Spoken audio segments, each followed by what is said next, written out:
There are extreme homes all over the world, and we're going inside some of them for a personal tour.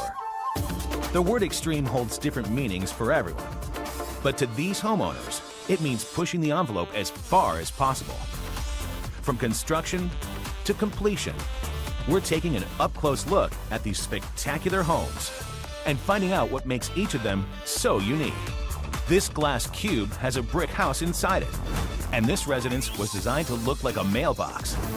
We'll show you a home that was built to be a burial site, and one that resembles a spaceship. From their shapes to their sizes and their locations, we're checking out some of the coolest residences around. In Peru, there's one homeowner who didn't just build his retirement home, he built his tomb. 45 minutes from the capital city of Lima, Peru, is a hill that's been turned into a home, using ancient Inca architecture for inspiration. And this home was put in this location for a reason. The owners don't just want to live here, they want to be buried here. Located in a secluded spot close to the sacred Inca ruins of Pachacamac, the owners bought the entire plot of land so as not to have any neighbors. And this camouflaged home allows them total privacy. Because of its holy location, it also gives them a final resting place that will remain undisturbed.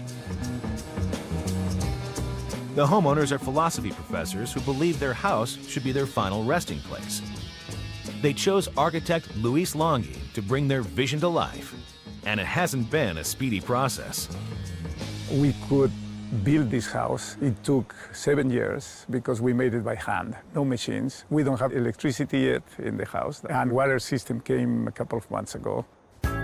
Digging an entire house out of a mountain by hand is a monumental project. But Luis's inspiration came from the Inca ancestors who owned the land thousands of years ago.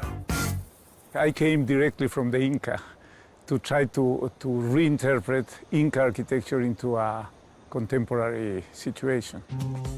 Just like the Incas who built the historic sanctuary of Machu Picchu, Luis believes that having respect for the land on which you are building is the key to successful architecture. The most important thing about making an intervention in a natural site is to establish a relationship with the site.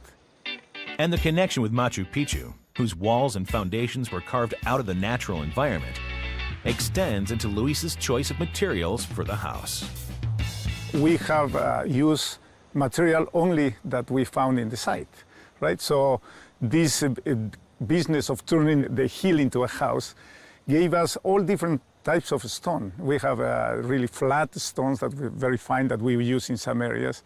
We had some rough stone that we use in some other areas until we met the concrete, which to me is the latest stone, the stone made by modern man.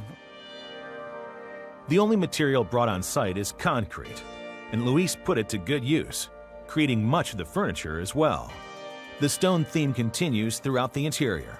The floor is made from ground-up pebbles from Peruvian riverbeds. A concrete kitchen table extends out of the dining room window, performing double duty as an indoor-outdoor eating area. And despite its location, the house is actually very light. A large tunnel-style door lets daylight into a main study area. And multiple windows illuminate the master bedroom.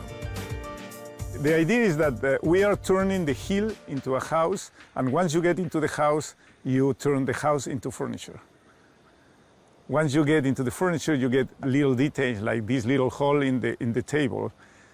We will put some flowers coming out of that hole, and we'll have. So it's like really turning landscape into architecture and then into life.